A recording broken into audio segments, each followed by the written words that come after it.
Craving satisfied ka talaga dito sa bulaluhan na nakita namin.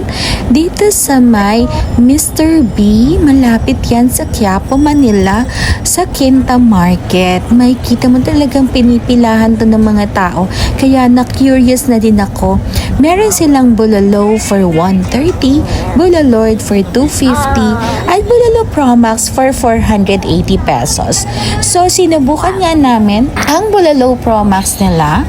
Ayan, good for 4 persons na yan. May 4 na rice at may libre pa siyang 4 na soft drinks.